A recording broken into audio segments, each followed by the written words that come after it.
Terima kasih, selamat siang teman-teman semuanya. Tolak kembalinya dwifungsi melalui revisi Undang-Undang TNI. Pemerintah telah menyampaikan daftar inventarisasi masalah atau DIM revisi Undang-Undang TNI kepada DPR 11 Maret 2025. DIM itu bermasalah. Terdapat pasal-pasal yang akan mengembalikan militerisme atau dwifungsi TNI di Indonesia. Kami menilai agenda revisi Undang-Undang TNI tidak memiliki urgensi transformasi.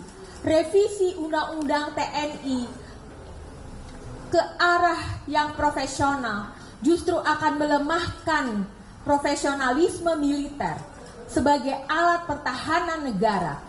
TNI dilatih, dididik, dan disiapkan untuk perang, bukan untuk fungsi non-pertahanan seperti duduk di jabatan sipil.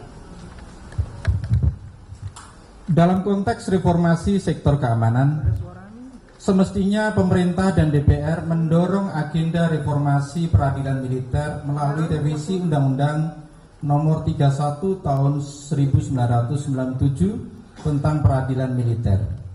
Agenda revisi undang-undang ini lebih penting ketimbang RUU TNI karena agenda itu merupakan kewajiban konstitusional negara untuk menjalankan prinsip persamaan di hadapan hukum bagi semua warga negara tanpa kecuali. Reformasi peradilan militer ini merupakan mandat TAP MPR nomor 7 tahun 2000 dan Undang-Undang Nomor 34 Tahun 2004 tentang TNI. Kami menilai RUU TNI akan mengembalikan dwifungsi TNI, yaitu militer aktif menduduki jabatan-jabatan sipil. Perluasan penempatan TNI aktif itu tidak sesuai dengan prinsip profesionalisme TNI dan berisiko memunculkan masalah seperti eksklusi warga sipil dari jabatan sipil, menguatkan dominasi militer di ranah sipil, dan memicu terjadinya kebijakan maupun loyalitas ganda. Selain itu, merebut jabatan sipil dan memarginalkan ASN dan perempuan dalam akses posisi-posisi strategis. Perluasan jabatan sipil dalam RUU TNI itu diantaranya adalah dengan menempatkan militer aktif di Kejaksaan Agung hingga Kementerian Kelautan dan Perikanan. Ingat, TNI adalah alat pertahanan negara untuk perang, sedangkan Kejaksaan Agung adalah lembaga penegak hukum. Maka salah jika anggota TNI aktif duduk di institusi Kejaksaan Agung, dan salah jika ingin menempatkan militer aktif di Kementerian Kelautan dan Perikanan atau KKP. Dua contoh itu cerminan praktik dwifungsi TNI. Kami menuntut berbagai pelanggaran terhadap Undang-Undang TNI selama ini dievaluasi dan ditertibkan. Kami mendesak agar anggota TNI aktif yang menduduki jabatan sipil di luar yang sudah diatur dalam pasal 47 ayat 2 Undang-Undang TNI agar segera mengundurkan diri atau pensiun dini. Selama ini banyak anggota TNI aktif yang duduk di jabatan sipil tanpa mengundurkan diri terlebih dahulu, diantaranya Letkol Teddy sebagai Sekretaris Kabinet dan Kepala Sekretariat Presiden Mayor Jenderal Aryo Windutomo dan lain-lain. Lebih dari itu, seluruh kerjasama TNI yang didasarkan pada beragam MOU yang memberi ruang militer masuk dalam ranah sipil dengan dalih operasi militer selain perang perlu ditinjau ulang karena tidak sejalan dengan Undang-Undang TNI. Pelibatan militer dalam operasi selain perang hanya bisa dilakukan atas dasar keputusan politik negara, bukan melalui MOU sebagaimana ditegaskan dalam pasal 7 ayat 3 Undang-Undang TNI. Tidak dibenarkan konstruksi politik hukum RUU TNI untuk menjustifikasi berbagai pelanggaran yang sudah ada. Kami memandang bahwa perluasan tugas militer untuk menangani narkotika adalah keliru dan bisa berbahaya bagi negara hukum.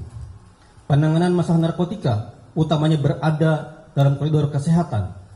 Penegakan hukum yang proporsional bukan perang.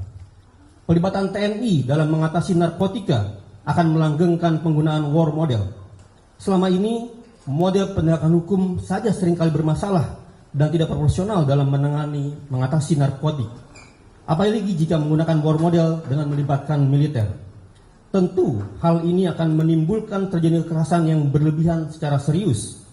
Apa yang terjadi di Filipina pada masa Rodrigo Duterte dalam war model untuk penanganan narkoba adalah contoh yang sangat buruk karena telah mengakibatkan terjadinya pelanggaran HAM berat. Dengan demikian, melibatkan TNI dalam menangani narkoba semuanya diatur dalam RUU TNI akan menempatkan TNI rentan menjadi pelaku pelanggaran HAM berat seperti terjadi dalam kasus penangkapan Duterte di Filipina oleh ICC.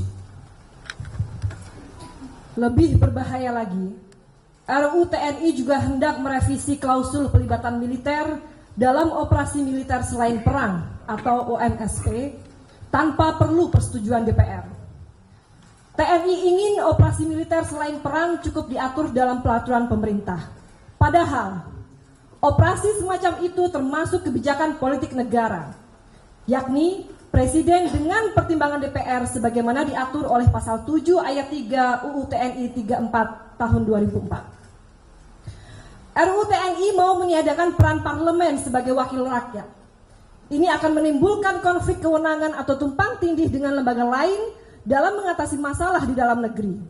Secara tersirat, perubahan pasal itu merupakan bentuk pengambil alihan kewenangan wakil rakyat oleh TNI dalam operasi militer selain perang dan menghilangkan kontrol sipil.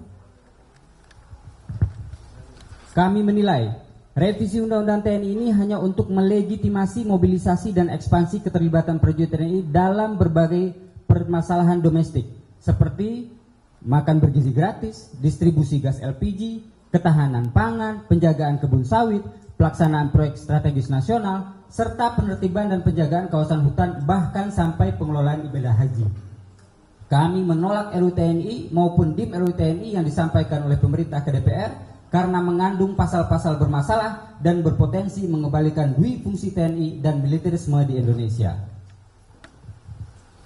Kami justru mendesak pemerintah dan DPR untuk modernisasi alutsista, memastikan TNI adaptif terhadap ancaman eksternal, meningkatkan kesejahteraan prajurit TNI, dan memperhatikan keseimbangan gender dalam organisasi TNI yang mencakup peningkatan representasi perempuan dalam berbagai posisi strategis, penghapusan hambatan struktural dalam karir militer, serta jaminan lingkungan kerja yang aman dan bebas dari diskriminasi demi mewujudkan profesionalisme TNI kita sebagai alat pertahanan negara. Jakarta, 15 Maret 2025.